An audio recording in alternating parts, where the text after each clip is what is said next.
Bapa di sorga, terpujilah namamu dari kekal sampai kekal. Kiranya channel ini menjangkau banyak jiwa-jiwa untuk kemuliaan namamu.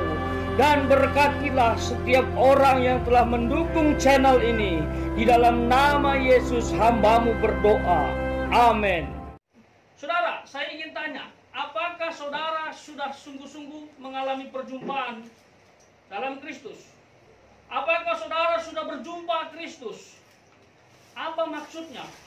Secara praktis, perjumpaan itu adalah berjumpa. Yang namanya berjumpa berarti bertemu. Amin.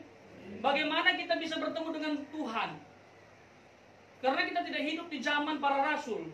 Kita bertemu dengan Tuhan dengan cara saudara mengundang. Dia masuk dalam hidupmu, terima dia sebagai Tuhan dan Juru Selamat satu-satunya. Bukan salah satu, satu-satunya. Dan minta dia menguasai hidupmu, mengampuni dosamu, dan Roh Kudus tinggal dalam dirimu. Itulah perjumpaan bersama Kristus. Nah, perjumpaan yang mendatangkan damai sejahtera dalam teks ini seperti apa? Jemaat mula-mula mengalami perjumpaan lebih dulu. Spesialnya mereka melihat Yesus langsung. Secara fisik, waktu Allah inkarnasi datang ke dunia. Kita tidak. Kita tidak melihat Tuhan waktu inkarnasi. Karena dia sudah naik ke surga kan? Baru saja kita rayakan kebangkitannya. Kita tidak melihat dia, tapi jemaat mula-mula melihat. Perjumpaan itu sangat luar biasa. Mereka menyaksikan karya itu. Nah, bagaimana dengan kita? Tapi apakah kita percaya? Apakah kita sungguh-sungguh dalam Tuhan? Jemaat mula-mula adalah jemaat yang sangat luar biasa. Kali ini kita mau belajar dari kehidupan mereka. Makanya ada istilah kasih mula-mula. Sebenarnya inspirasi dari mereka. Jemaat mula-mula artinya jemaat yang pertama kali lahir di muka bumi. Kata jemaat ya. Artinya orang yang percaya kepada Kristus. Sebelum itu belum ada gereja. Gereja lahir di zaman mereka sampai kita sekarang. Sebelum mereka bukan gereja namanya. Ya. Jadi ini spesial buat kita hari ini belajar dari kehidupan jemaat mula-mula. Nah, kita akan lihat apa saja indikasi atau ciri-ciri orang yang sudah mengalami perjumpaan bersama Kristus dan mendapatkan damai sejahtera atau hidup dalam damai sejahtera. Kita lihat di dalam ayat yang ke-32. Yang pertama, mereka sehati dan sejiwa. Wow, jemaat mula-mula itu hidup sehati dan sejiwa dengan yang lain. Saya percaya jemaat mula-mula ini beragam ya. Betul ya? Beragam. Kalau saudara pernah baca kisah Pentakosta, pencurahan Roh Kudus, di situ banyak dari negara manapun mendengarkan pencurahan Roh Kudus dan Petrus khotbah. Saya tafsirkan mungkin ada dari luar negeri bergabung dengan mereka. Karena waktu Petrus khotbah ada 3.000 orang mendengarkan khotbah itu dan dibaptis. Dan itu pasti dari negara mana saja, bahkan suku yang berbeda. Seperti kita saat ini. Ada orang Batak, ada orang Timur. Timur pun terbagi lagi ya, banyak sekali. Ada juga orang Bali. Kita bersyukur. Itu juga lah yang dialami oleh jemaat mula-mula. Tapi mereka sehati dan sejiwa. Untuk apa? Nah, di sini saya baca dan saya renungkan luar biasa. Mereka sehati dan sejiwa untuk milik pribadi menjadi milik bersama. Wow. Luar biasa. Milik pribadi menjadi milik bersama. Gampang nggak ini? Nggak gampang. Lo bayangkan kalau misalnya gaji mama 5 juta. Terus ada yang gajinya 3 juta. Disatukan. Ada yang rela dipakai sama-sama. Pasti orang bilang nggak adil dong, ya kan? Mungkin ada yang bilang, oh gaji kamu lebih tinggi loh 5 juta, kok kamu mau disatukan sama 3 juta, terus dipakai sama-sama lagi? Itu yang dialami jemaat mula-mula, tapi nggak masalah, mereka sehati dan sejiwa, karena mereka mau melihat Tuhan gitu loh. Mereka melihat Tuhan, makanya milik pribadi menjadi milik bersama. Jadi jemaat Tuhan, ingat, kalau orang mengalami perjumpaan dalam Kristus, mengalami perjumpaan dengan Kristus dan ada damai sejahtera, tak masalah itu. Sehati dan sejiwa, karena kita melihat Kristus. Amin. Akhirnya kita lihat jemaat mula-mula mendapatkan pengajaran dan para rasul mempersembahkan hidupnya sepenuhnya untuk Tuhan. Dia persembahkan waktu, tenaga, pikiran untuk jiwa-jiwa. Itu para rasul. Coba lihat. Di ayat itu para rasul menyampaikan kesaksian tentang kebangkitan Kristus. Wow, Kristus sudah bangkit. Amin. Saudara percaya? Kristus sudah bangkit. Berarti sebelum bangkit dia mati. Betul? Sebelum dia mati apa? Dia ditangkap, bahkan dia melayani. Tapi ada orang yang tidak mempercayainya. Jangan malu mengakui bahwa kita meyakini Allah yang pernah mengambil rupa manusia. Jangan pernah malu. Yang Anda harus tolak bahwa kita Tuhannya manusia. No. Kristen tidak pernah menuhankan manusia. Nah, kita lihat para rasul mengajarkan tentang kebangkitan. Ada orang yang mengatakan Yesus tidak mati. Ada loh. Saudara kalau browsing di YouTube itu banyak sekali keyakinan seperti itu. Yesus nggak mati. Kata yang mati itu bukan Yesus. Itu Yudas. Katanya begitu. Wah, diserupai mukanya seperti Yesus katanya, berubah. Oh, ini Yesus tangkap gitu. Sesat sekali itu. Kalau bicara tentang penyaliban Kristus, kematian Kristus, nggak usah kita pakai Alkitab. Nggak usah pakai kitab lain. Kita pakai saja bukti sejarah. Yang tidak percaya Yesus, itu ada di Roma. Orang Roma dia. Dia catat mengenai sejarah bahwa pernah ada yang namanya Yesus mati di sini, disalib atas persetujuan Pilatus. Nggak percaya Yesus loh ya. Tapi dia mengatakan ya betul, Yesus pernah disalib. Nggak usah pakai Alkitab, nggak usah pakai kitab yang lain. Pakai aja bukti sejarah yang tidak percaya Yesus. Yesus memang disalib dan mati dan bangkit dan sudah naik ke surga. Nanti kita akan peringati. Nah itu para rasul. Semangat sekali para rasul memberitakan firman Tuhan. Yang penting jiwa-jiwa bertobat. Di zaman ini saya nggak bisa bayangkan bagaimana luar biasanya. Kompak sekali mereka. Dan lain dari itu, jemaat mula-mula hidup dalam kasih karunia yang melimpah. Tahu kasih karunia? Kasih karunia itu adalah pemberian yang sebenarnya tidak layak kamu terima. Kasih karunia itu adalah pemberian yang kamu sebenarnya tidak layak untuk terima, tapi kamu dikasih loh.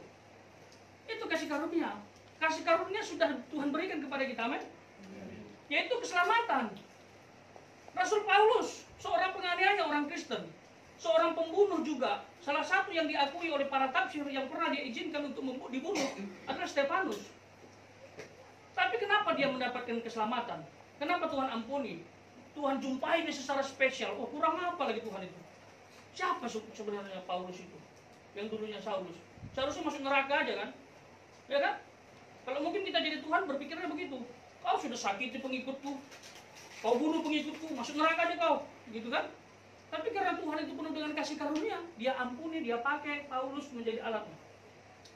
Tapi dalam teks ini, orang yang penuh dengan kasih karunia itu menjual semua hak miliknya. Wow, luar biasa loh. Saya baca ada jemaat punya tanah, punya rumah, ada juga yang punya ladang.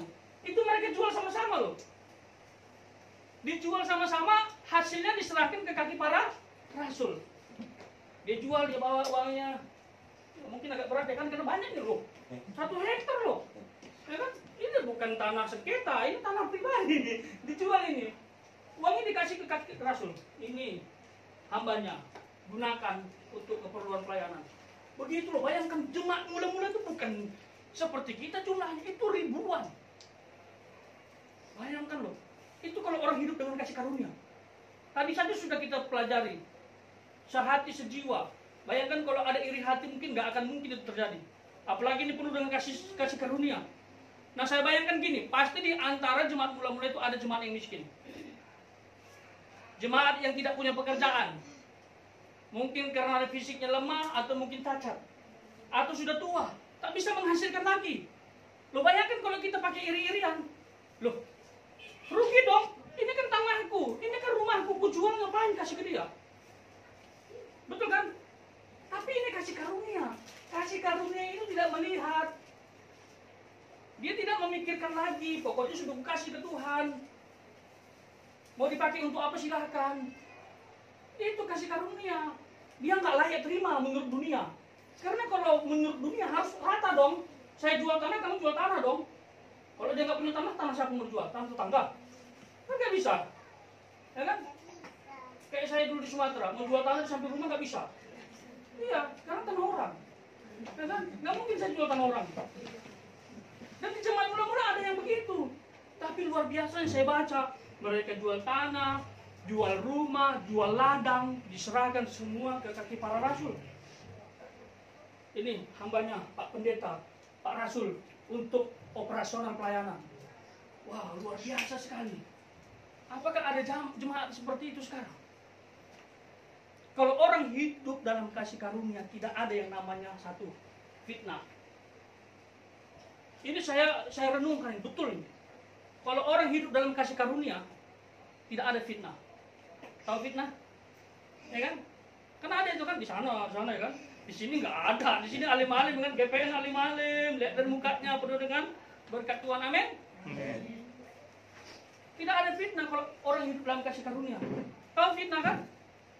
Ya, dilihat Bapak Pendeta Syed Faud kurus, kecil, dia khotbah tentang berkat, lalu dia bilang, khotbah tentang berkat hidupnya pun susah.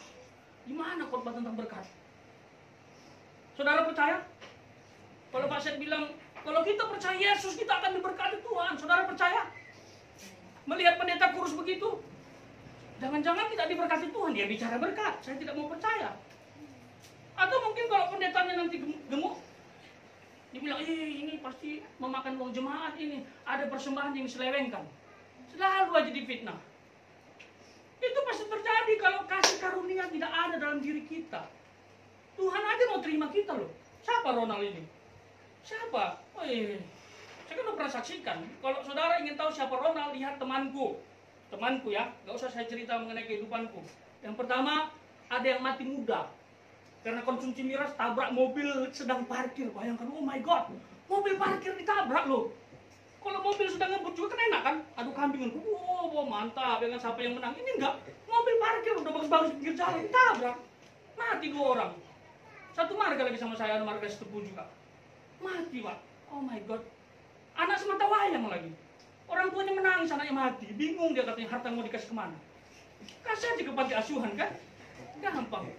Itu yang pertama, mati muda loh, 17 tahun itu. Waktu saya kerja di Brastagi, saya tahu betul itu. Yang kedua, teman saya keluar masuk penjara. Gara-gara edarkan narkoba. Kalau mengkonsumsi sudah lah, udah pasti kan, dia cicipi dulu kan. Baru dia bilang, oh ini barang bagus, dia cicipi dulu itu. Itu teman saya. Ada yang kena belasan tahun, ada yang kena 8 tahun. Saya dilepaskan Tuhan. Puji Tuhan, Tuhan itu luar biasa. Saya tak pernah kena tangkap polisi. Karena memang tidak pernah ditemukan ada barang haram. Lalu yang ketiga, wow, gila, 5 menit sekali ketawa. Gitu. Saya di mana ya? Saya siapa ya? Ho gitu. Itu teman saya banyak begitu. Saya pulang ke Sumatera lihat juga udah terancam bulat loh. Bukan dia nggak suka pakai baju, memang nggak bisa. Saudara kan masih ini kan normal kan? Bahkan bajunya bagus-bagus kan? Kalau dia nggak mau pakai baju lagi, itu teman saya. Tapi kenapa saya bisa berdiri di belakang mimbar dan ngomong seperti ini? Itu karena kasih karunia. Amin. Saudara juga bisa. Jadi jangan fitnah. Yang kedua, kalau orang tidak hidup dalam kasih karunia, dia akan iri hati.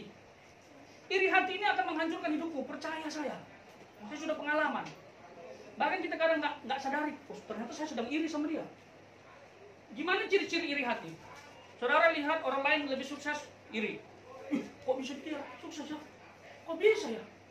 Oh my god, dia nama mobil baru nih. Wih, rumahnya sudah bagus.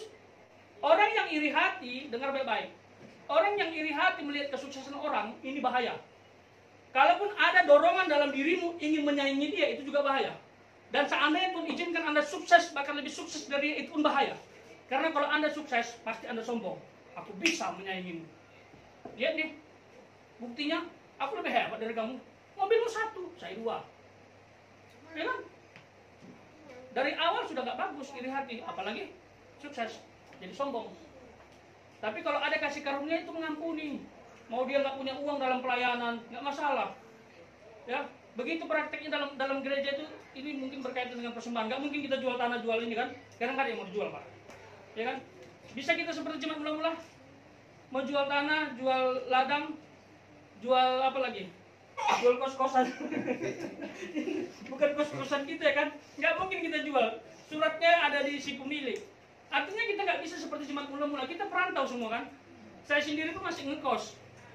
Saya berharap 2 tahun, 3 tahun itu paling lama Tuhan akan berkati dengan rumah. Dan rumah ini bisa menjadi alat mesbah doa. Itu kerinduan saya. Tapi untuk saat ini kita ngekos. Betul? Ada yang sudah punya rumah sendiri biar kita jual? Kita pakai bersama-sama? Enggak ada kan?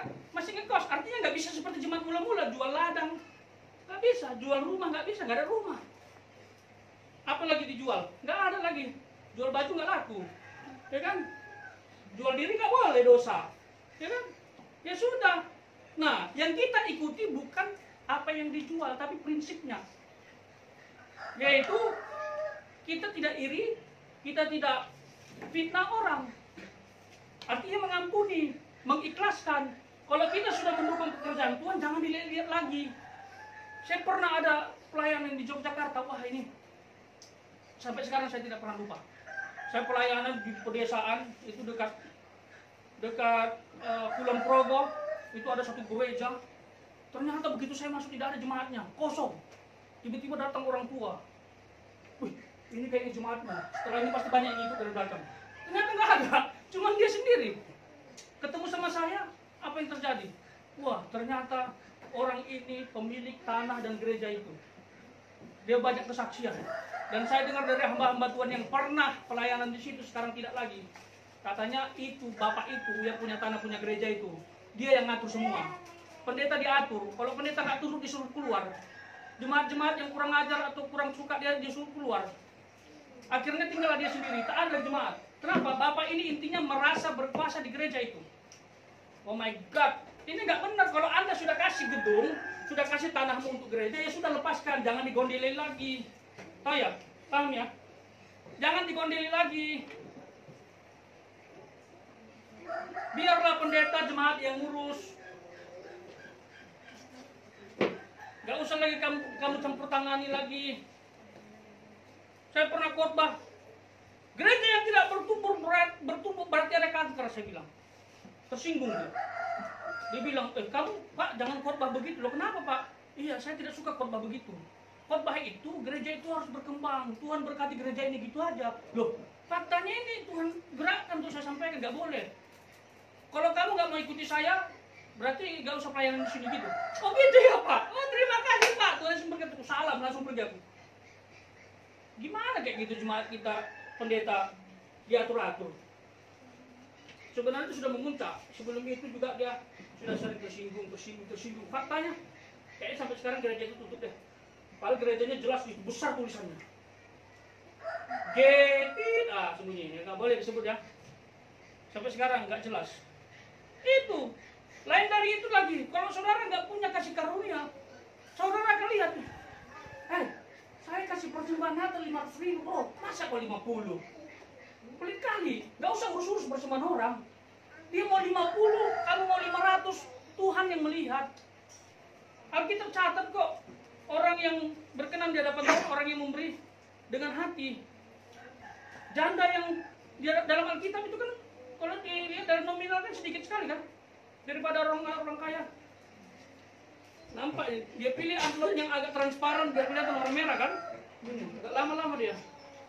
Lambat lagi jalan dia. Masukkan gitu. Nah, gitu kan. Janda itu begini dia. Bunyi gitu kan. Malu dia. Ketahuan nominal. Tapi mana yang paling berkenan? Janda ini kata Tuhan. Jadi kalau ada nanti jemaat memberi sedikit, Anda tahu mendukung pekerjaan Tuhan sedikit, nggak usah diurusin, nggak usah dikata-katain. Urusannya dengan Tuhan. Mungkin dia belum punya berkat untuk itu. Atau mungkin kalau ada orang, saudara tahu tidak kasih persembahan, udah nggak usah diurusin. Mungkin dia belum punya uang. Atau kalaupun dia belum dicamah Tuhan, ya urusan dia dengan Tuhan. Nanti Tuhan punya cara untuk membuat dia bertobat. Amin. Kasih aja apa yang bisa kita kasih. Ya, karena ada dulu saya tahu itu. Dia mau persembahan itu diketahui oleh orang. Dia kesaksian, saudara, Tuhan Yesus baik. Saya baru saja digerakkan Tuhan untuk memberi ke gereja ini 500 juta. Saya minta sama Pak Pendeta tolong dibangun plafon, dibangun itu teras dengan bagus dan pagar di depan jemaat semua, jemaat yang bayangkan persembahan yang nggak ada pasti kan sembunyi-sembunyi 500 juta gitu. Jadi nggak usah diumumkan. Saya sangat diberkati dengan hamba Tuhan yang kalau memberi orang nggak mau tahu. Ada itu. Bahkan sampai sekarang sponsor yang mensponsori saya kuliah saya nggak tahu namanya siapa. Saya pernah cari tahu, saya ingin tahu siapa dia. Saya selama kuliah itu berjuta-juta sampai skripsi, ada yang sponsori saya, 2 sponsor lagi. Saya pernah tanya, saya ingin tahu siapa orangnya, sebut aja namanya, biar saya berterima kasih. Mungkin nggak bisa ketemu langsung, saya ngomong di media sosial kan, tapi nggak dikasih tahu. Katanya orangnya nggak mau diketahui, hanya Tuhan yang tahu. Itu baru keren, tepuk tangan. Gitu.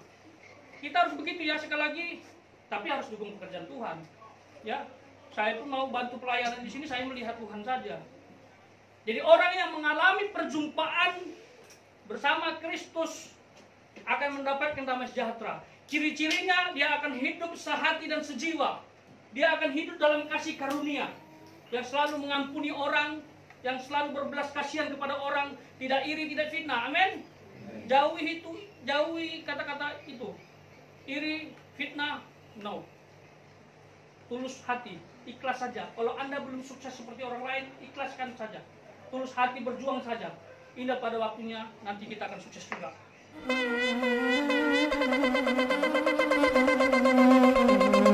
Joy to the world, the Lord is come. Let earth